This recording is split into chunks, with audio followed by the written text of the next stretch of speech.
Yes, yes. All right. What? All right, Pop.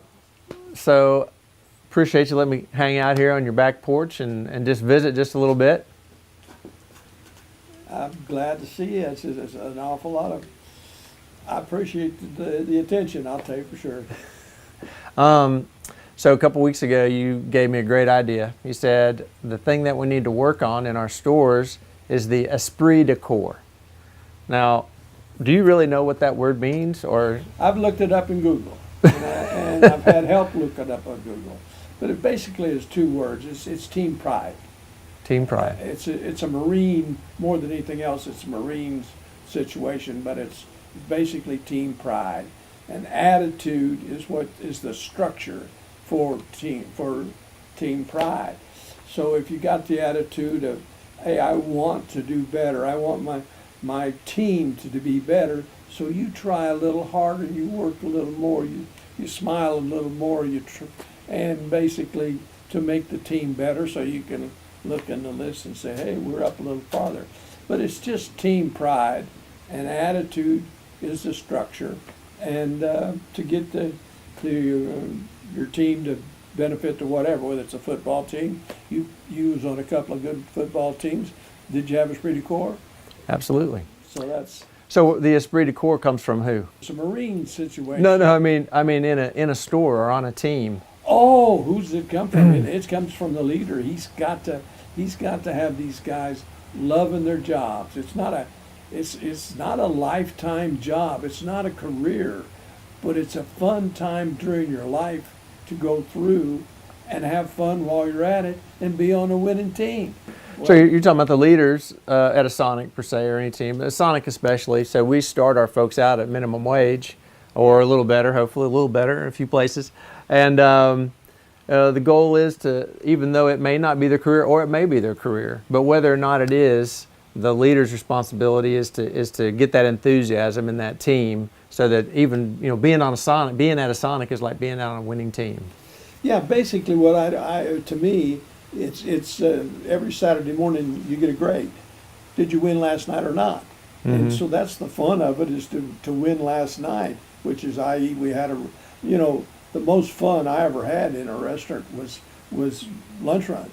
I mean, it was hectic. It was frustrating. It was yelling and screaming, and I was. And that's before you opened. I was the world's worst manager, but after it was all over, the kids knew I loved them, and we had a lot of fun, and that's what it is. So everybody has their own style, but I'm just saying that in the end, I've had people that's been with me from day one, so I wasn't that mean.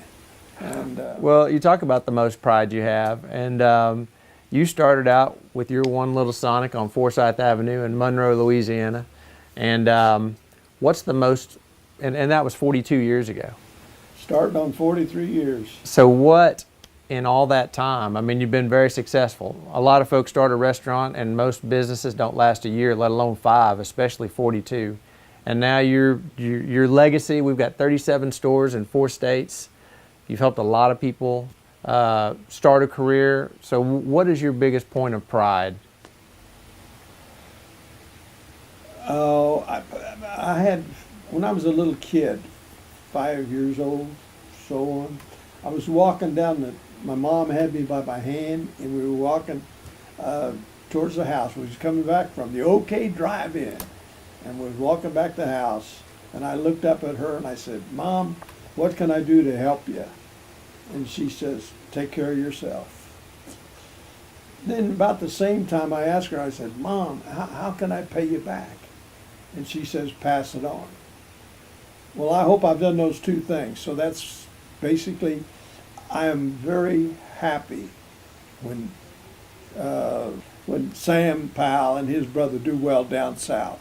I mean, I'm very proud of what they do. I'm proud of what you kids do. I mean, that's the only legacy that you have, because there's no pockets in your shroud, so you got to enjoy it while you're here. And watching you folks do good is my biggest joy. It really is. Watching other people do well. Oh yeah, pass it on. That's. So let me ask you another question. Oh, okay.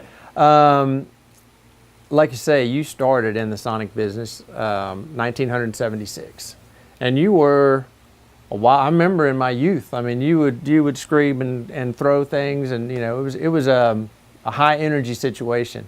But you've always still to this day, people that worked with you even back then, they love you. It's like Merlin. Merlin. I just want to make Merlin proud. And like you say, you've had many successes. The Morrow brothers, they started working for you when they were in high school, went on to become successful in boys. Sonics, good boys. And like I said, Sam and Mike Powell did the same, and several other people over the years. But they always look back to you, and the atmosphere that you had in your drive-ins was high energy, and people loved you as the leader.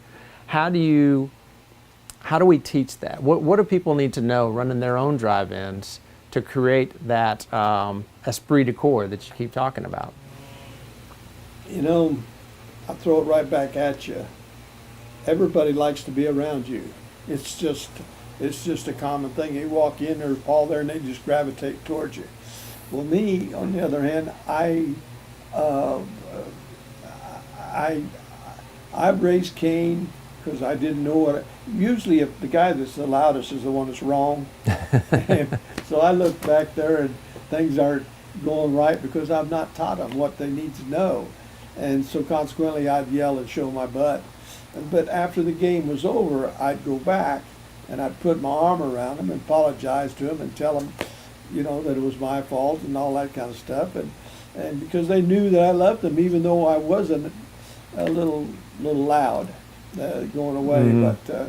but Dave Morrow, you give that guy a chance to talk bad about me, and he can tell you some stories. But he and his brother were great. I loved them. I think. What I've observed is people like to be around someone who's passionate about what they're doing. No doubt you're always passionate about what you're doing. You always enjoy what you're doing. You show people your appreciation for what they're doing. They want to be part of that team. And like you always tell me, it's hard not to like somebody who likes you, and you seem to like everybody. So you like people first, and then they like you. That's basically it. That's true. That's true. You can't not like somebody that likes you. That's for sure. And when you do mess up, you got to be quick to apologize. That's the hardest thing people do, and leaders have to get in there sometimes and say, you know what, maybe I overreacted there, but it's because I love you. It's because I'm doing my best. I remember that time you apologized to me back in 19. Hey. Sure. I've never done anything wrong. It's true.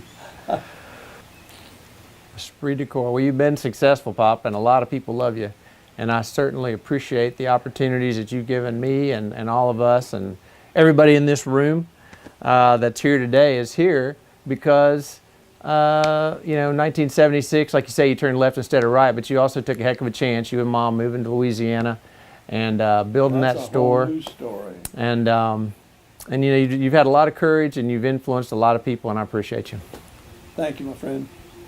You're a Oh, fine fella. shucks. Turn this off before I start crying. Fine fella and a good dancer. Fine fella. Thanks, Pop. Love you. I hope you can get some of that out of there. No way. Nothing getting there.